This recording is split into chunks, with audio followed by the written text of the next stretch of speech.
जनता के हाथ में। टिकट मिल जाए तो ठीक है, टिकट नहीं मिले तो ठीक है। कई पार्टी है, पार्टी नहीं मिलती नहीं, जनता का फैसला करते। अब ये लोग कह रहे हैं धरातल हट गए, मुझे तो महसूस नहीं हो रहा धरातल। मैं जयपुर और दिल्ली में बैठकर और लो किसी प्रकार की अटकल लगा रहे और किसी प्रकार की वो नाव पर पैमाना कर रहे हैं, तो भाई वो मुझे भी सिखा दे। मैं तो इसके योग्य नहीं हूँ, मुझे तो वो पता नहीं है कि धरातल कैसे बनावा, धरातल कैसे है। ये तो जनता जनार्दन है, जिसका धरातल बनाना बना देगी और जिसका उखाड़। तो ये सब बातें तो हम लोगों के आपस में होती रही। मेरा आप सब लोगों से यही निवेदन है, जागृत रहो, एकजुट रहो, अपनों पर विश्वास करो, अच्छा शिक्षा, अच्छे संस्कार से योग्य बनो, तो आने वाला समय सब। अगर इस दिशा के अंदर हम लोग नहीं चलेंगे तो कोई भी आकर अपन लोगों को नहीं करेगा। विवाद करने के लिए तो हम लोग तनख्वाह भी दे देंगे कि दिन भर आप विवाद करो, विवाद करने के लिए गाड़ी में बैठा भी देंगे कि मेरी गाड़ी में बैठो। जो आज का विवाद का एक और माध्यम आ गया ना, ये सोशल मीडिया, दिन भर आप विवाद करते रहो, तेरा मेरा गला सही करते रहो, ये तो तनख्वाह, ये मेरी गाड़ी की सीट, और बोलो क्या चाहिए, ये चाहिए तो और सब। और आपस में सामंजस्य को करवाने के लिए, आपस में एक करवाने के लिए आपके पास बहुत कम लोग आएंगे। वोट नहीं देना तो मेरे को एक वोट ही नहीं देना। इच्छा है त्रिलोक जी को दे देना, इच्छा है पालाराम जी को दे देना, इच्छा है किशोर सिंह जी को दे देना, इच्छा है उमेदवार राम जी को दे देना, इच्छा उमेदवार राम जी की पार्टी को दे देना। पर आप सब एकजुट रहो, अपने एकजुट रहने से आने वाला समय ठीक है। बस एक बात में कहना है, वोटों की बात है। वोटों में मेरे परिवार में तो कोई वार्ड पंच भी नहीं था। अटकलें भी हम लोगों की हर बार बात भी होती है। तो इन बातों से अगर हम लोग पढ़े नहीं होंगे तो आने वाला समय हम लोगों का ठीक है।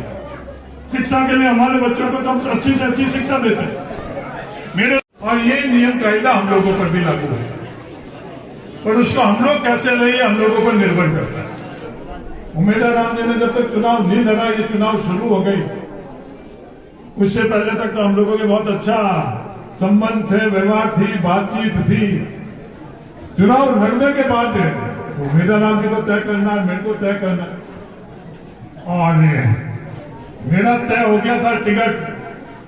उसके बाद में भी आपका भालोता मेरे घर पर आना हुआ, बहुत अच्छे वातावरण में हमने आपस में बातचीत करी। फिर हम लोगों के ऊपर निर्भर करता है कि हम लोग आगे इसको किस दिशा के अंदर लेकर चले।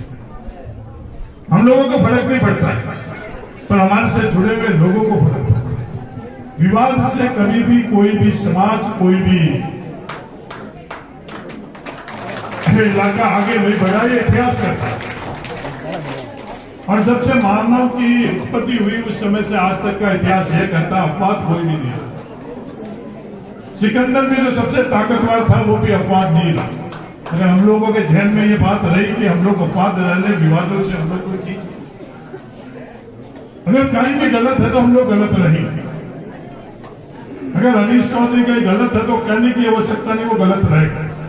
कोई सही भी कहेगा, तेरे और मेरे के हिसाब से अपन सही और गलत का पैमाना छोड़ दें और तेरा और मेरा पैमाना अपन रख लें, तो वो समाज के लिए सही है या गलत है ये हम लोगों को तय करें। अगर सांबरा के अंदर अस्पताल बनाते वक्त अगर मैंने अन्याय अत्याचार किया तो मैं गलत हूं। सांबरा के अंदर किसी भी गरीब का उस रहवास के अंदर अगर मैंने बुलडोजर फैलाया तो मैं गलत हूं। हाँ चलो, जांच है, आरोप लगाने वाले ने आरोप लगाया, मुकदमा दर्ज कराने वाले ने मुकदमा दर्ज कराया, जांच करने वाले ने जांच किया, और जो भी फैसला करना और उसके अंदर ये हो गया भाई राज्य सरकार ने वो जांच की, तो चलो वो, उसके बावजूद में मैं गलत हूं तो अपना भी उसका फैसला कोई भी निष्पक्ष तौर पर जाकर पता कर ले कि मैं गलत हो गया। उसके बाद में एक इनकाउंटर होता है, उस इनकाउंटर के संदर्भ के अंदर भी आरोप लगते हुए हरीश चौधरी ने कमलेश प्रजापति को खत्म कर दिया है। जो मेरे से सहमत नहीं थे उन लोगों ने उस वक्त क्या बात की, क्या आरोप लगाया। राजस्थान सरकार के अंदर उसकी जांच थी, राजस्थान सरकार के अंदर जांच से वो सहमत नहीं थे, तो कई मेरे सरकार के अंदर रहने वाले, सरकार के मुखिया मान लो या सामने वालों, उन्होंने सबने बदलते ही कोई परीक्षा नहीं हुई बात के अंदर कोविड में था। उस कोविड के बाद में जो परीक्षा हुई उन नतीजा निकलने लगा, जब नतीजा निकलने लगा उस वक्त उन बच्चे जो वंचित रह गए उसके अंदर उन लोगों को पता चला। जो योगेश यादव अलवर के अंदर, योगेश यादव अलवर में नहीं था, कोटा में था। कोटा के अंदर योगेश यादव पूरे ओबीसी के मेरिट के अंदर राजस्थान में दूसरा नंबर था, पर उसके अंदर उसका सिलेक्शन नहीं हुआ। उस वक्त उसको पता चला, जब मेरे से मिला तो मैंने बोला कि भाई तेरे को, बोले साहब इसके पहले मुझे खुद को ही नहीं पता, और इतने दिन इसलिए मुझे बात तक आने में इसलिए लगे कि मैंने परिवार में बात करी तो परिवार कह रहे कि आप पढ़े नहीं, इसके कारण आपका नहीं हो। उन्होंने भी मेरी पीड़ा नहीं समझी। दोस्तों से बात करी, दोस्तों ने भी ये बात करी कि जब आप पढ़े नहीं तो ये तो बहाने वाले हैं। इंगलाज दान जैसलमेर का नौजवान, उसका एसआई के अंदर हुआ। मोहसिन जो जयपुर का नौजवान था उसका एसआई में हुआ। उनको खुद को ही नहीं पता, जब खुद परीक्षा दे रहे थे और परीक्षा का परिणाम निकला उसके बाद उन लोगों को पता चला। जब हम लोगों के पास आई, हमारे सबके पास है, और जब मेरे पास आई, जब मैंने उनकी बात समझी और उसके बाद में क्या मुझे मौन रहना चाहिए, क्या मेरे चुप रहना चाहिए, सवाल मेरे सामने। मैं चुप और मौन नहीं रहा। मैंने ये बहाना नहीं बनाया कि पहले मेरे को समझ में नहीं आई, पहले मैं गलत था तो मैं इसको सुधार नहीं। जिस दिन मुझे समझ में आया मार्च के अंदर, उस दिन से मैं जितनी मेरी समझ थी, जो मेरा तरीका था किसी तरह बिना विवाद से इसको सुधार करवा दें, मार्च से लेकर 9 तारीख तक लगातार जिस तरह से मेरी समझ थी, मेरा तरीका था, उससे मैंने कहा। और सबको लेकर कोई भी भेदभाव नहीं, कोई भी विवाद नहीं, कोई भी आरोप नहीं। अगर आरोप लगाना होता तो मैं एक राजनीतिक दल का सदस्य हूं, सबसे पहले मैं आरोप लगाता कि उसने ये फैसला किया, उस समय ये फैसला हुआ और उससे मुख्यमंत्री के कार्यकाल में फैसला हुआ। तो मुझे पता है कि अपने संदर्भ के अंदर विवाद होता है, विवादों के अंदर अपनी हक और अधिकार की बात रखेंगे तो कहीं ना कहीं हम लोगों को हक और अधिकार मिलने के अंदर कमी रही। इसलिए मैंने किसी भी स्तर के पर यह बात नहीं करी कि यह कमी रह गई, इस कारण कमी रह गई, इस राज में कमी कर रह गई। मैंने कहा कि जो कुछ भी रहा उसको नजरअंदाज करो, अब इसके अंदर सुधार करें। अब इस विषय के अंदर सुधार नहीं करेंगे तो 21% से संविधान ने हम लोगों को दी। जो लोग कह रहे हैं कि भाई संविधान के अंदर हम लोगों को दी है, जिस जाति से मैं आता हूं उस जाति को जब आरक्षण नहीं मिला, उस संदर्भ के अंदर जब संघर्ष हो रहा था, कहा था, तो वो लोग दूसरे जवाब देंगे, मैं जवाब नहीं दूंगा। अगर था तो भी वो देंगे और नहीं था तो भी वो देंगे, जो उस समय उस जात आरक्षण के अंदर थे। पहले किसी जाति के आरक्षण के संदर्भ में नहीं, विवाद करने वाले जाति से जोड़ना चाहते हैं। ये वर्ग की बात है। 21% जो अपन लोगों का आरक्षण है वो ओबीसी वर्ग के अंदर, और सिर्फ एक जाति को फायदा नहीं होना, बराबर जातियों को फायदा होता है। बराबर जातियों को हमारा अपन आपस में किसी एक जाति की चर्चा कर एक जाति का विवाद कर और हमारी वर्ग के साथ जो अन्याय हो रहा है उसके अंदर हम आपस में बढ़ जाएंगे तो कोई भी हमारे को न्याय नहीं दिलाएगा, कोई भी हमारे अनुकूल फैसला नहीं करेगा। लगातार जिस तरह से बात करना, जो भी ओरवा है, गालियां है, विरोध है, वो मेरा करें। सिर्फ जिसको देना चाहे जेल में, वसुंधरा राजा जी को देना चाहिए तो मैंने मुख्यमंत्री जी को कहा उनको दे दो। वसुंधरा राजा जी की जगह किसी को भी दो, धरणी को दे दो, वसुंधरा को दे दो, धरती को दे दो, मेरे तो से कोई मना नहीं। हनुमान जी को देना चाहता हूं, हनुमान जी को दे दो, मेरे तो से मना नहीं। हनुमान जी को दे दो, अंगद को दे दो, इच्छा जिसको दे दो, कुलवीर को दे दो, बाली को दे दो, मेरे तो से कोई मना नहीं। जिसको श्रेय लेना है, जिसको श्रेय देना है, इसमें गलत हूं, अगर गलत मुझे ठहराना है तो मुझे गलत ठहराना, दंड देना है तो मुझे दंड दे दो। पर इस वक्त अगर हम लोग सब मिलकर और अपने हित के लिए एकजुट होकर आगे नहीं बढ़ेंगे तो क्या हम लोग सही कर रहे हैं, क्या हम लोग गलत कर रहे हैं, ये निर्णय हम सबको लेना है। सहमति हर जगह होना जरूरी नहीं है, तो किस जगह हमको विवाद करना चाहिए, किस जगह नहीं करना चाहिए। ये जिम्मेवारी किसकी है? ये जिम्मेवारी जो आगेवान है उन लोगों की ज्यादा है। क्या हमको किसी और से इस्तेमाल होना चाहिए, नहीं होना चाहिए, और कौन कैसे इस्तेमाल करता है, कब करता है, क्यों करता है, ये उस व्यवस्था का भाग में खुद रहा हुआ तो मुझे पता है अच्छी तरह से। उसके बदले में कौन क्या मांगता है, उसके बदले में कौन क्या देता है, वो सब बातें और वो बातें की जिक्र कर राज्य से दिशा के अंदर जिस मंजिल पर हम लोग पहुंचना चाहते हैं वो बात दिशा मंजिल के ऊपर हम लोग नहीं पहुंचे। मेरा आप सब लोगों से यही निवेदन है। फिर एक बार बात आई कि सर आते कम हो, जब भी सरपंच साहब ने बुलाया मैं हाजिर हूं। अब मेरी ये आदत तो है नहीं कि भाई सरकार मेरी है, मंत्री मैं हूं, एमएलए मैं हूं, तो ग्राम सेवक को पाबंद करूं, स्कूलों के अंदर शिक्षकों को पाबंद करूं, मेरे साथ जो मेरे पार्टी से जुड़े हुए लोग हैं उनको पाबंद करूं कि नहीं सब आदमी को बुलवाया जब तुम्हें हाजिर हुआ, नहीं बुलवाया तो कोई बोलवा नहीं। ये यहाँ की बात नहीं है, तो लुटो की ढाणी के अंदर भी ये बात चली। लुटो की ढाणी में बुलाने वाले कुमार साहब भारतीय जनता पार्टी के थे, तो मैंने उन सब लोगों को यही बोला कि भाई भारतीय जनता पार्टी वाले बुलाएगा क्या कोई भी बुलाएगा, मेरे पर अधिकार भाइयों का हर व्यक्ति रखता, ये लोकतंत्र है। तो मेरे साथ में जिन्होंने मुझे वोट दिया हुए अधिकार नहीं रखते, भाइयों का हर व्यक्ति रखता है, क्योंकि ये लोकतंत्र की व्यवस्था है। मैं और कर्नल साहब आमने सामने चुनाव लड़े, मेरे को किसी ने पूछा कि आपके एमपी कौन है, मैंने कहा मेरा एमपी कर्नल सोनाराम जी। मैं सामने चुनाव लड़ लिया, मैंने वोट मैंने अपने आप को दिया, कर्नल सोनाराम जी के खिलाफ दिया, उसके बावजूद भी मेरे एमपी के तौर के अधिकार मेरा कर्नल सोनाराम जी का उस वक्त काल में स्वास्थ्य तौर पर कहीं भी बुला रहे तो मैं जोर जबरदस्ती बीमारियों के बीच में उनके सैकड़ों सवाल थे, बिना आरोप प्रत्यारोप उन सैकड़ों सवालों को 5-7 नौजवानों के साथ एक रिटायर्ड अफसर के साथ बैठकर उनके सब सवालों के जवाब दिए। जो सवाल अब उठ रहे हैं वो तमाम सवाल उस वक्त भी उठे। दूसरे राज्यों के अंदर क्या व्यवस्था थी, तमाम दूसरे राज्यों के अंदर जो नियम थे वो नियम लाकर सरकार के सामने रखे। केंद्र के अंदर क्या व्यवस्था थी, केंद्र के अंदर जो नियम थे वो लाकर रखे। भूतपूर्व सैनिकों के साथ अन्याय होगा वो नियम लाकर भी रखे कि 12.5% अगर 1000 पद है उसके अंदर से 125 भूतपूर्व सैनिकों का होगा तो उसमें 124 भी दी। तमाम बातें समझाइश करते हुए 30 तारीख को शहीद स्मारक के ऊपर आंदोलन था। 29 तारीख को मैं खुद प्रेस कॉन्फ्रेंस के माध्यम से वो आज भी मेरे फेसबुक के ऊपर है जिस किसी ने रिकॉर्ड, मैंने ये बात करी कि इसकी प्रक्रिया क्या रहेगी। पहले प्रशासनिक स्वीकृति रहेगी, उसके बाद अगले चरण के अंदर ये 3 विभाग हैं, इन विभागों द्वारा स्वीकृति होगी, फिर कैबिनेट के अंदर होगा, फिर राज्यपाल के पास आकर नियम बनेगा। और जो पहले कदम के संदर्भ में 48 घंटे के अंदर सरकार ने कहा, वही बात आकर ईमानदारी से मैंने लोगों के बीच में रखी कि 48 घंटे के अंदर प्रशासनिक स्वीकृति होगी। मैंने प्रशासनिक स्वीकृति के अलावा कोई भी शब्द और दूसरा इस्तेमाल नहीं किया। उसके बावजूद भी विवाद करने वालों ने बहुत विवाद किया कि 48 घंटे में फैसले कराने की बात की, तो भी मैं चुप रहा। उन विवादों को मैंने कोई उत्तर नहीं दिया, क्योंकि मैंने कहा विवाद उत्पन्न करने से आपसे आरोप प्रत्यारोप लगेंगे, जो जिस ध्येय से लक्ष्य से अपन लोग संघर्ष कर रहे हैं उसमें कहीं ना कहीं कमी नहीं।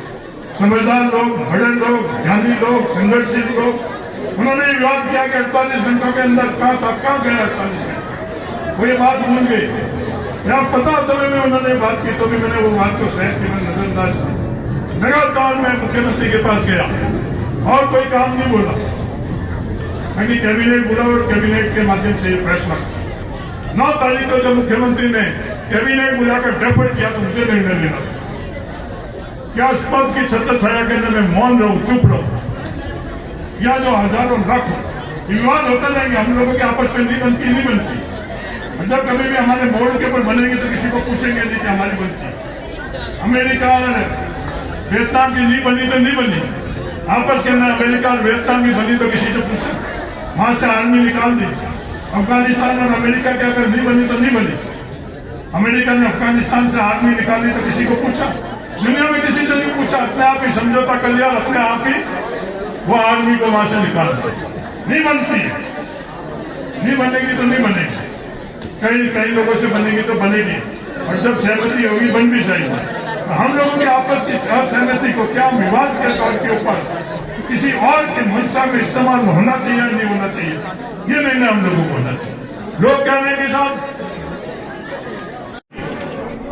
सभी ने मेरे को वोट दिए थे, आज मेरे में कमी है, आज मेरे में गलती है, आज मेरे में मैं गलत हूं, और उस समय इन सब कमियों को, गलतियों को, सबको नजरअंदाज कर आप सब लोगों ने मेरी मदद की।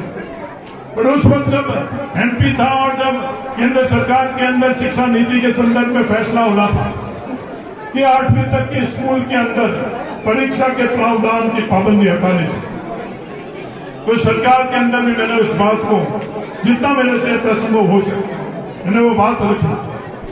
मेरा फर्ज यह था कि आज जो वह निर्णय करने वाले लोग जिस परिस्थितियों में बैठे हैं उनको नहीं पता। हम लोगों के बच्चे सिर्फ परीक्षा को ही एक आधार मानते हुए वो बच्चे खुद पढ़ते हैं, परिवार के सदस्य पढ़ाते हैं और स्कूल के अंदर भी परीक्षा को आधार मानते हुए ही पढ़ाते हैं। अगर वो परीक्षा अपने आप के अंदर पैमाना नहीं रहेगी तो वो बच्चे उस साल उतना मेहनत कर अध्ययन नहीं करेंगे।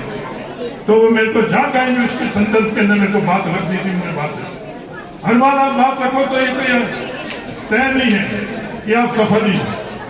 अगर जंगल के अंदर आग लग रही भाई, एक कहावत है कि जंगल में आग लग रही थी तो एक चिड़िया अपनी चोंच के अंदर पानी लेकर आग बुझाली। कई समझदार आदमी जो तराजू से तोड़ने वाले हैं उन लोगों ने बोला कि इतनी बड़ी आग के अंदर तेरे चोंच से पानी इस जंगल के अंदर आग बुझाने के लिए अगर तू इस्तेमाल कर रही है तो इससे क्या होगा आग में। तो उसने ये बात कही कि जब कभी इस बात का जिक्र होगा कि आग लगाने वाले में शामिल थे, आग बुझाने वाले में शामिल था, तो मेरा चिड़िया का नाम आग बुझाने वाले। तो हम लोगों को तय करना पड़ेगा। आज ओबीसी आरक्षण के अंदर विसंगत किया, मुझे नहीं पता थी, मैं नहीं पता था। मैं स्वाभाविक तौर के ऊपर ये बात कह चुका हूं, स्वीकार कर सकता हूं उसमें कमी है तो ये मेरे में कमी है, उसमें गलती है तो मेरे में गलती है, मेरे नहीं। आज भी राजस्थान के अंदर जो विद्यार्थी परीक्षा दे रहे हैं उनके अंदर 90% लड़कों को यही नहीं पता। वनपाल के अंदर पिछले दिनों के अंदर भर्ती हुई, उन परीक्षा देने वाले ओबीसी के नौजवानों को भी नहीं पता था कि जो ये प्रावधान बना हुआ उस प्रावधान के संदर्भ में जो कमियां उससे क्या हम लोग इसमें परीक्षा के अंदर योग्य या नहीं योग्य, उन लोगों को भी नहीं पता था, उन बच्चों को भी नहीं पता था।